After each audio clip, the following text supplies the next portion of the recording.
What is the need of rate law? To express actual or experimental dependence.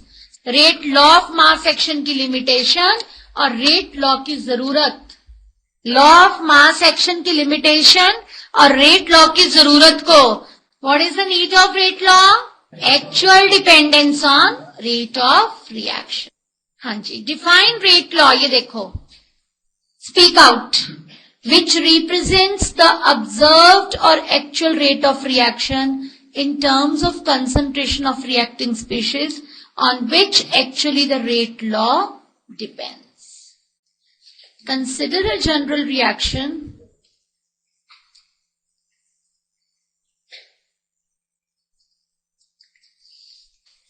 L is always equal to A, M is always equal to B. L is always equal to A, M is always equal to B. If reaction is complex, क्या लिखोगे? L can be equal to A, L cannot be equal to A.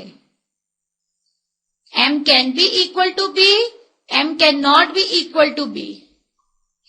In case of simple reactions, rate law and law of mass action are same.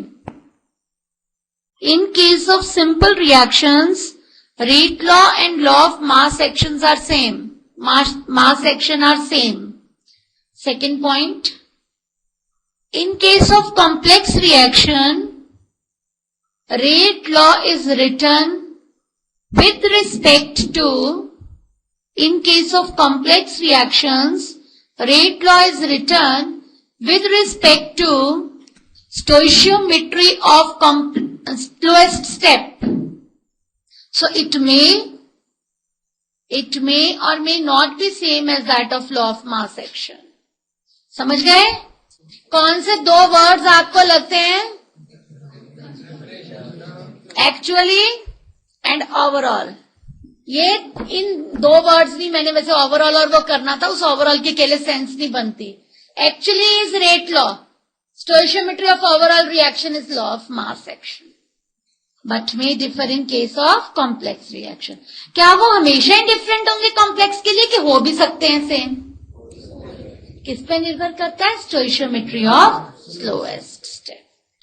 ये देखो, ये तीन नाम है उस छोटे के.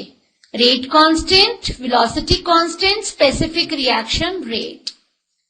Rate constant may be defined as rate of reaction when concentration of all the reactants is taken as unity. That is why it is also known as specific reaction rate. मैंने आगे आप नोट में लिख सकते हो. R is AA plus BB gives products. R is proportional to A की power A और B की power B. R is equal to K, A की पावर A और B की power B. If A is equal to B is equal to 1, then R is equal to K. Rate law की definition, rate law और law of mass action का difference, rate constant के की definition, ये पता होनी चाहिए. अब मैं ये पॉइंट समझाने लगी हूं, एक एक करके पढ़ो. This is very important. अब यहां पर मैंने आर में और के में डिफरेंस दिया, लर्न करना है. This is R, this is K. इधर बोर्ड की तरफ देखिए.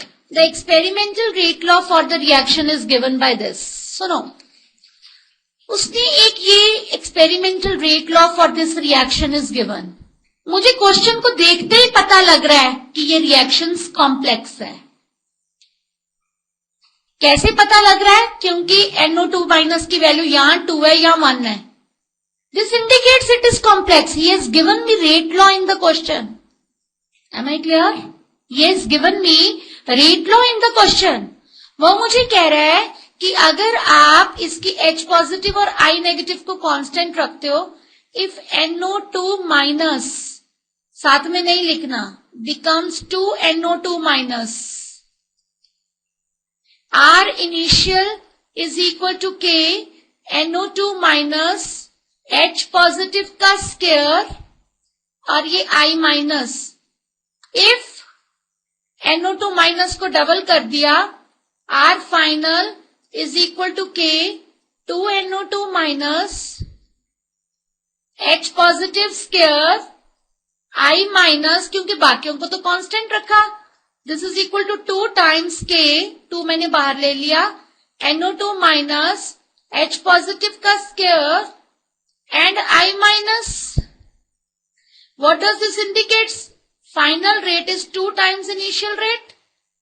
इस कैटेगरी के क्वेश्चंस आते हैं और कोई शॉर्टकट नहीं. धीरे धीरे आप इतने परफेक्ट हो जाओगे इस चीज में कि तुम्हें लगेगा मैडम देख के तो पता लग रहा है डबल करके 4 टाइम्स हो रहा है, डबल करके 8 टाइम्स हो रहा है, पार अगर 3 है तो 8 बनना है, 2 है तो डबल करके 4 बनना है. Always follow this proper way. अब इसी के बी पार्ट में मैंने बोला I minus and NO2 minus were kept constant but pH was increased by 1 unit. आप सबको ये चीज पता है, बी पार्ट ध्यान से देखो. आप what is pH? pH is equal to minus log of H positive. If pH increases by 1 unit, H positive ion concentration becomes 1 by 10. पता है ना ये चीज? आपके सामने मैं प्रूव करती हूं. किसी चीज की pH 10 is to power minus pH 4 है. अगर उसकी pH increases by S, pH उसकी 4 है, it means its H positive ion concentration is 10 is to power minus 4. आपने इसके pH 1 यूनिट से बढ़ा दी, its H positive ion concentration becomes 10 is to power minus 5. Isn't 10 is to power minus 5 1 by 10 times 10 is to power minus 4? अगर pH decrease करते हो तो H positive 10 times हो जाता है. 1 यूनिट से इंक्रीज किया pH को तो H पॉजिटिव 1 by 10 टाइम्स हो गया. 1 यूनिट से डिक्रीज किया तो H positive ion concentration 10 times हो गया. मैंने प्रूव कर दिया अपने पॉइंट को. क्लियर हो गया? सबको पता लग गई ये चीज, ये जो मैंने लिखा 4 and 5 वैल्यू. अब मैं यहीं पर कर रही हूं, अगर मैंने pH को 1 यूनिट से तो H positive 1 by 10 times of H positive हो गया. H positive final is 1 by 10 times H positive initial. अब आपके पास R इनिशियल आपको पता है, R initial is same, R final is equal to K into NO2, क्योंकि अब तुम NO2 माइनस की कंसंट्रेशन सेम रख रहे हो, पर H पॉजिटिव आयन की कंसंट्रेशन को 1 by 10 टाइम्स कर रहे हो स्क्वायर एंड I माइनस की value 1. R final is equal to 1 by 10 1 by 10 1 by 100 K NO2 minus H positive का square and I minus, and this becomes 1 by 100 times R initial. मैं आप note करिए, आपको जहां कहीं क्वेरी आ रही है, I am coming to your seats to ask you people in between. आप लोगों को ये if के बाद एरो में क्या लेके आई हूं? एक मिनट. if ये if NO2 minus becomes 2NO2 minus, then R final is this. आपको रेट लॉ दिया और स्लोअर स्टेप लिख सकते हो ना. इस रिएक्शन का स्लोअर स्टेप क्या बनेगा बोलो? NO2 minus plus 2H positive plus I minus. ये एरो का मतलब है बेटे R initial is equal to K NO2 minus H positive का स्क्वायर एंड I माइनस.